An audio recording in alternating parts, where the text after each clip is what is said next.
first of all, let's just talk travel planning best practices. What is the most common way you're seeing people get scammed and the mistakes they make? Well, the biggest one that I think Booking.com were talking about in that increase is phishing.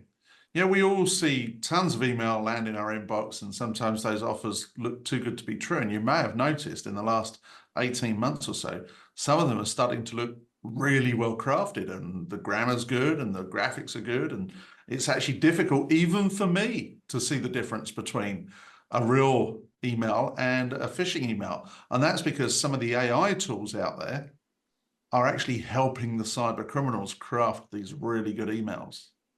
Yeah, AI is definitely taking everything to a whole new level, and we have to be incredibly careful. So let's just say, you do get one of those phishing emails. It's got a great deal for travel, or you don't know it's a phishing email, but how do you go about determining what is and what is not?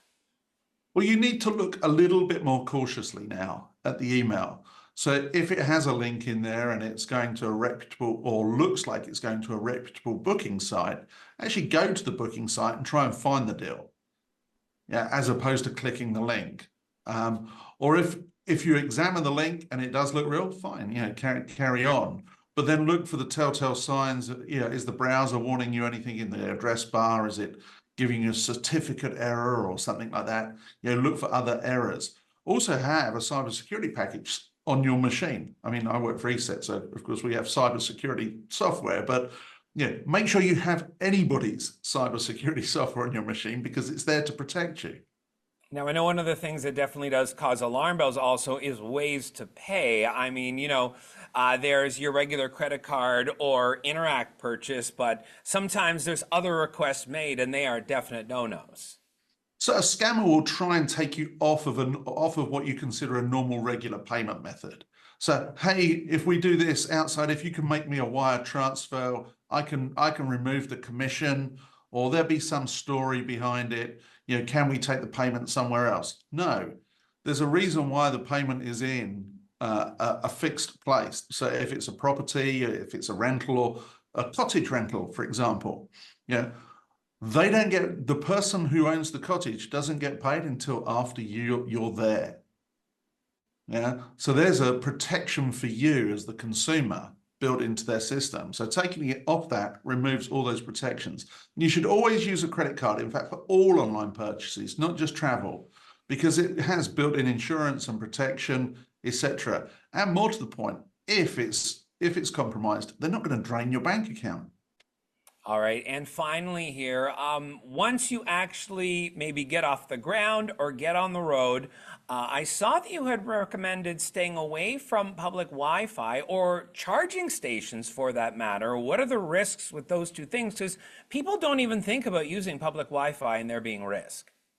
Well, public Wi-Fi is, as it states, public. So if I walk in and connect to the same Wi-Fi, it's easy for me with a little bit of software to actually see the traffic flying across that Wi-Fi. If you're doing something that's not encrypted or something that includes personal information, potentially I could see it. I mean, there's the other risk as well. You turn up in a coffee shop, you try and connect to the public Wi-Fi, and there's two of them. Which one do you connect to? The one I'm hosting or the one the coffee shop's hosting? Yeah, so there's always these weird, it's best to if you're going to transact, that's what I'd say. If you go into the coffee shop and all you're going to do is read today's newspaper, carry on. If you're going to transact or log on to anything, hotspot with your phone and make sure it's encrypted that way. It's much safer. And charging stations? What are the risks with charging stations? Well, charging stations, it's fairly easy for somebody to unfortunately put something within the USB stream. So if I put up a charging station somewhere, you plug your phone in, potentially I can start stripping information off your phone because you've plugged the device in. And of course, that plug that you use for charging is also the same plug that allows data to flow as well. So it's best, I always carry a battery pack. They're really cheap these days, $20, you'll get a 20,000 mAh or whatever it is battery pack, and it will charge your phone 3-4 times.